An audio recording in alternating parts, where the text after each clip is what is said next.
7:32 de la mañana. Le doy la bienvenida en este espacio al ministro de Salud, José Ruales. Gracias por estar con nosotros. Buenos días, ministro. Buenos días, Liz. Muy buenos días a toda la audiencia de 24 horas. Quisiera empezar por el tema que siempre genera preocupación y es el abastecimiento de medicamentos para los usuarios del sistema de salud público, ¿no? Porque terminó esa emergencia que se declaró en el sector con la que se buscaba agilitar la adquisición, el abastecimiento de medicamentos, mientras a la par se ponía en marcha el plan Medicina Cerca, que es la externalización de farmacias. Pero semanas atrás, la doctora Carmen Guerrero, viceministra de Atención Integral de Salud, nos decía que habían algunos procesos ya en camino para garantizar que el abastecimiento de la medicina continúe. ¿Con cuánto están en porcentaje quizás hoy abastecidos los hospitales? Cuéntenos un poco. Bueno, muchísimas gracias. Sí, en efecto, a partir de esta nueva administración hemos generado 5 estrategias diferentes para el abastecimiento de medicamentos, ¿no? Además de la estrategia de compra por emergencia, la compra por emergencia nos permitió comprar los medicamentos que estaban en ese momento en el mercado, que estaban disponibles. Estamos todavía recibiendo estos medicamentos hasta la próxima semana, hasta el 15 de septiembre, y esto ya nos da un abastecimiento de base de 3 meses de alrededor de 130 tipos de medicamentos. Pero al mismo tiempo iniciamos ya la compra de medicamentos a través del sistema de catálogo electrónico. Se han emitido 1.044 órdenes de compra, se han recibido ya 653 y se van a seguir recibiendo paulatinamente hasta el mes de noviembre. Esto nos permite abastecer por 8 meses de estos medicamentos. Tenemos 190 millones de unidades de fármacos en 158 ítems. Pero además estamos haciendo la compra regular de medicamentos, alrededor de 20.3 millones de dólares que ya se compran a nivel de las unidades desconcentradas en los hospitales, y también los medicamentos que estamos comprando a través de organismos internacionales, a través del OPS, del PNUD, etcétera. De tal manera que con estas medidas estamos ya logrando alrededor de un 65 a 89% de abastecimiento en los hospitales. Dependiendo de la categoría de los lugares de los hospitales, hemos ya mejorado muchísimo el abastecimiento. Recuerden que nosotros tenemos una gran producción de consultas, de egresos, de cirugías, pero de se está emergencias que tenemos que atender diariamente. ¿Se está incluyendo en ese 65-89% de abastecimiento de medicinas, en esos 158 ítems, a enfermos, pacientes de enfermedades catastróficas? Sí, en los de enfermedades catastróficas especialmente estamos trabajando de manera individual también con las asociaciones de enfermos catastróficos. Se han abastecido ya los medicamentos para enfermos con problemas hematológicos, ¿no? Los factores de coagulación que estaban deficitarios en la mitad al inicio del gobierno. Tenemos todos los factores ya disponibles, algunas presentaciones, es decir, que tienen diversa presentación de 1000 gramos, de 500, etcétera. Estamos ya adquiriendo nuevas, tenemos ya órdenes de compra, incluso con el OPS, para cubrir hasta el 2023. Lo mismo con los medicamentos oncológicos, ¿no? Los medicamentos oncológicos, una buena parte, 47 medicamentos oncológicos están ya disponibles en el catálogo electrónico. Otros medicamentos se asignan a los hospitales para que hagan la compra directa. Es decir, nos hemos enfocado muy especialmente, estamos a partir del día de ayer convocando a nivel nacional para conformar el observatorio y el listado de pacientes con enfermedades raras, enfermedades poco frecuentes, de alto costo. Estamos identificándolos a través de las asociaciones de tal manera de poder hacer el abastecimiento de sus medicamentos, tener unos protocolos definidos, y espero yo que el resto de instituciones de la red pública integral también se puedan integrar para hacer compras conjuntas y evitar especialmente en las enfermedades raras que haya desabastecimiento. Y le tocaba este tema también, por citar un ejemplo, los enfermos renales, los que se hacen diálisis, tienen una preocupación generalizada porque atraviesa por una situación complicada tanto aquellos que son derivados del IES a centros de diálisis como los que son derivados por el Ministerio de Salud también.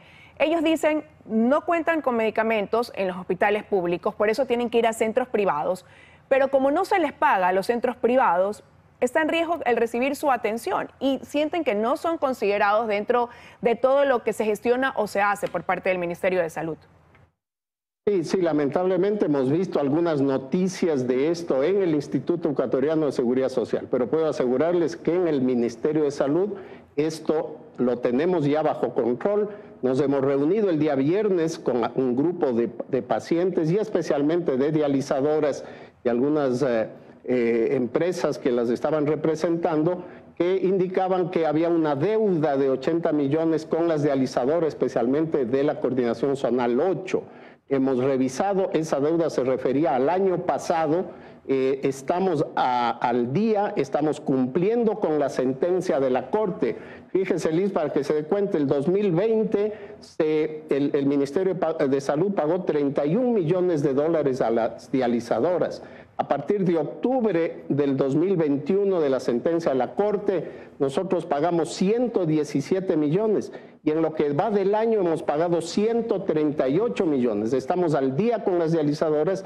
Los pacientes que se manejan en los hospitales del Ministerio de Salud están recibiendo la atención y los pacientes que por el exceso de la demanda o por falta de capacidad completa, recuerden, nosotros tenemos más de 20,000 pacientes en diálisis a nivel nacional, los estamos atendiendo. En este momento hemos recibido facturas de del último semestre por 36 millones de dólares que hemos auditado y que, de acuerdo a la asignación que nos ha entregado el Ministerio de Economía y Finanzas, nos está entregando una asignación de 20 millones de dólares mensuales desde el mes de junio. Estamos cubriendo la deuda con las dializadoras. Ahora, sobre ese tema, ¿no?, de pago a prestadores externos, he conversado, por ejemplo, con la Asociación de Clínicas y Hospitales Privados del Ecuador, con HP, y ellos me decían, reconocen su gestión,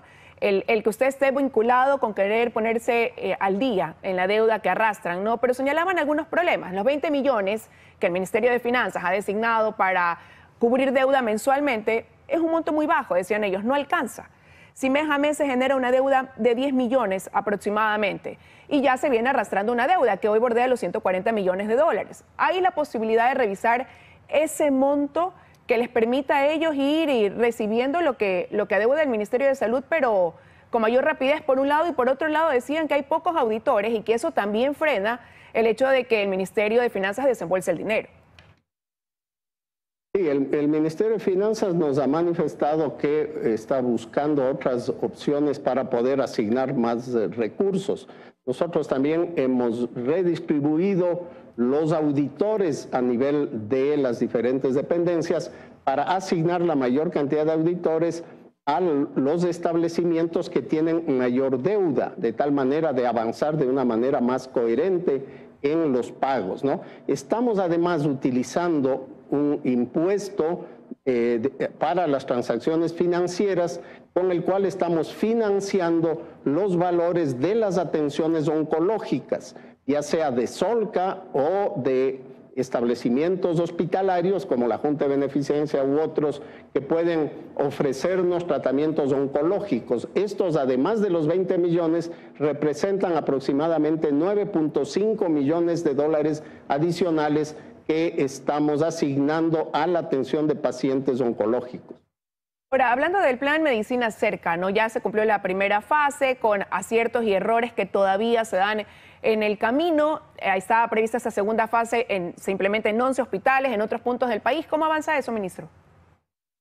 Eso va de acuerdo a lo programado. Justamente para eso fue la primera fase, en una fase de prueba para identificar los problemas. Ya muchos gobiernos han tratado de realizar un programa como esto sin éxito, por eso nosotros queríamos hacerlo de una manera pausada, de una manera clara, organizándonos adecuadamente dentro de los hospitales para poder formular las recetas electrónicas y con los prestadores externos, las cadenas de farmacia, para que puedan recibir esa receta electrónica y puedan emitirla.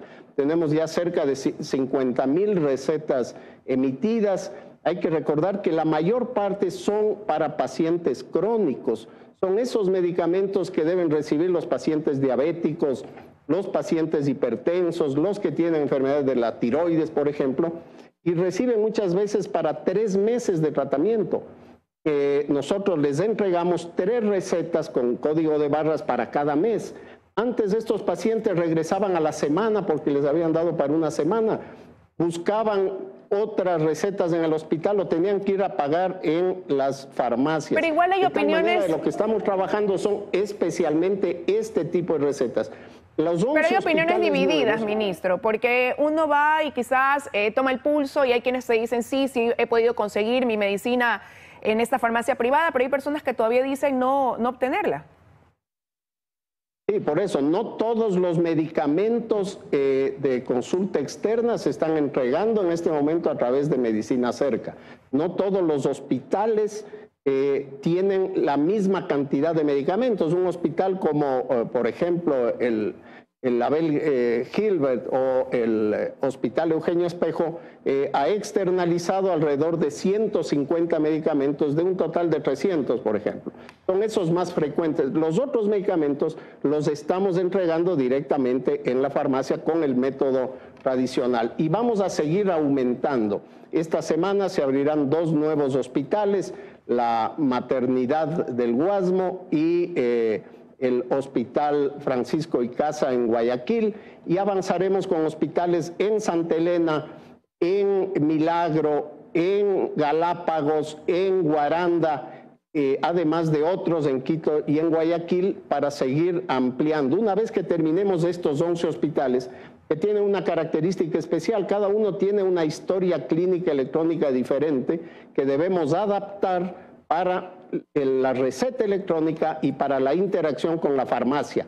El resto de establecimientos, los otros 110 hospitales y los centros de salud que iniciaríamos a partir de la última semana de este mes, ya tienen una sola forma de historia clínica electrónica, que es la historia clínica estándar del ministerio, de tal manera que eso nos va a facilitar el trabajo porque ya tenemos que hacer una sola interfase.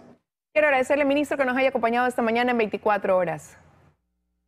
Muchísimas gracias por la invitación y siempre a las órdenes para poder informar a la ciudadanía, Liz. Que tenga un buen día, ministro.